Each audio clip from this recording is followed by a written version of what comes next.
Hello. And so I was going to talk about what I see as a very odd development in the behaviour of our society completely.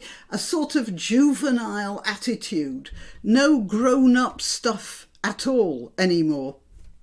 Anger on Twitter about people who disagree with you, like sort of teenage, I hate you, that sort of thing.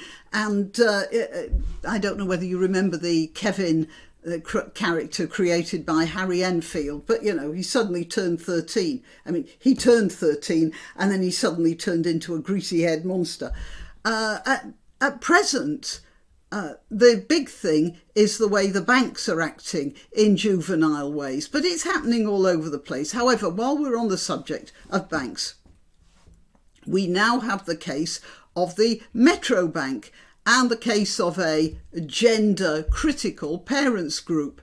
To you and me, that's newspeak for loving parents. Not that you'd think so from the behaviour of Metro, who refused them an account because the bank manager told them the content of your website conflicts with the culture and ideas we are pushing. It's a little bit unclear there, but it looks to me like the bank is admitting to pushing a set of ideas of a specific type, unless the Telegraph is being sloppy in its reporting. And the way things are going, that could also be the case, I'm sorry to say.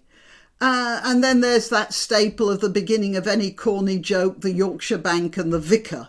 Before I get on with that, I'll tell you I'm Granniopteryx. I'm on YouTube, Rumble, BitChute and Minds, also on Twitter and Gab. That's where I let you know when I've uploaded a new video. All the links are in the description, as are the links to donation sites, which you can use if you are so inclined. But the best way you can help my channel is by liking this video, by sharing and by subscribing. Now, if you're on YouTube and you think you're subscribed, just check you still are. Apart from that, donate, like, share, subscribe. Oh, I think that's just about it. All right, let's carry on with the Yorkshire Bank and the vicar, should we? The bank asked for feedback. Then they didn't like what feedback he gave them.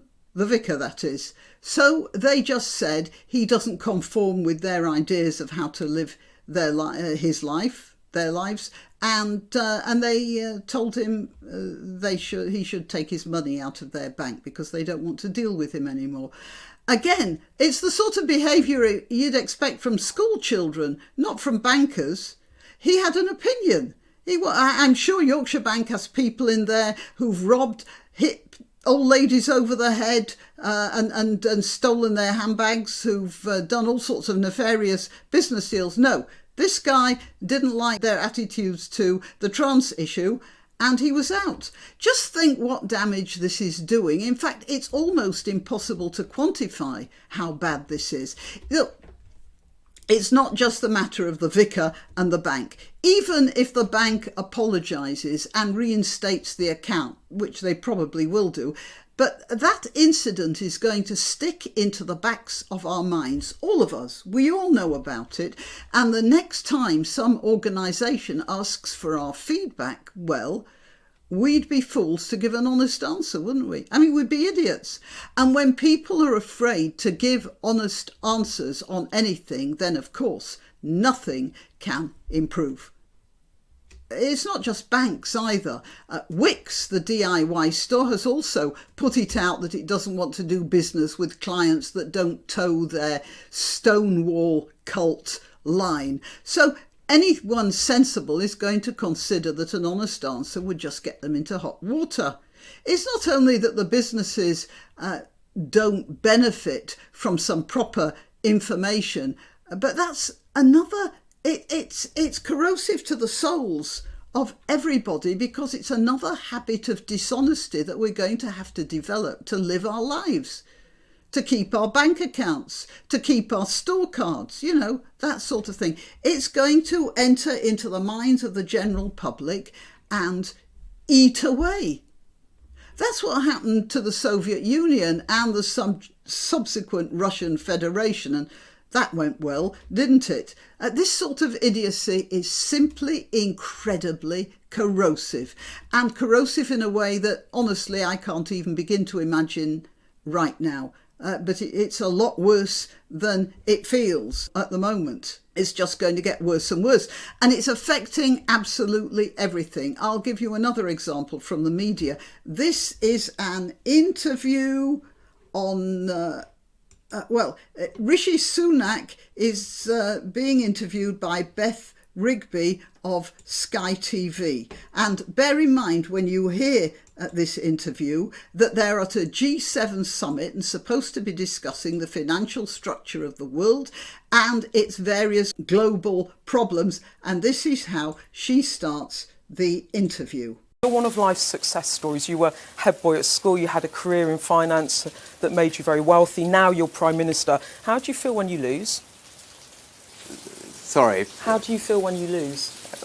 How do you mean, Beth? So she just gave a potted account of Sunak's history, and then she does the sort of thing that a 14-year-old schoolgirl would do to the new maths teacher or the new any teacher. You know, sort of...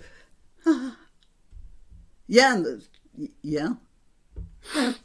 Please, miss, are you married? Just look at Sunak's face. Of course, he isn't much better because this is how he carries on.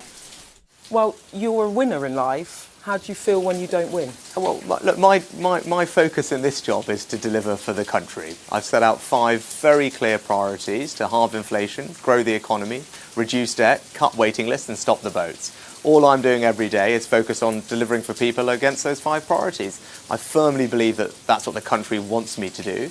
That's what the government is committed to doing, and we're working night and day to make sure that that happens. Now, instead of telling her to ask him, just stopping and saying, will you ask me a serious question, please, he goes into cut and paste mode and starts spouting cliches because he himself is such a political schoolboy, he can't think of a rebuttal. Just for your information, I found that a hard, silent stare usually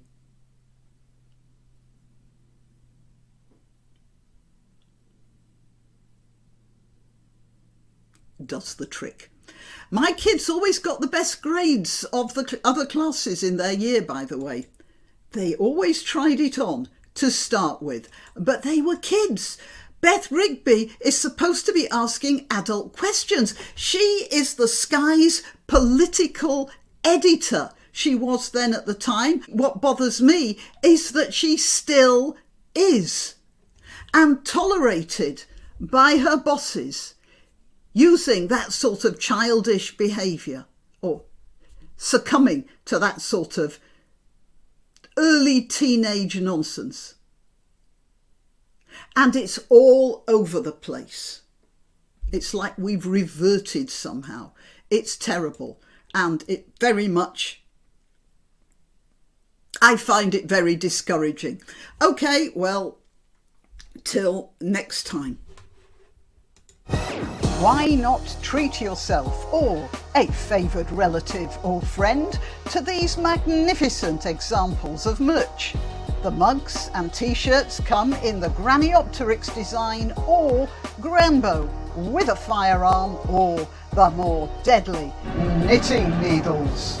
Go to www.granniopteryx.com and whatever platform you're watching this on, please click like, subscribe and share.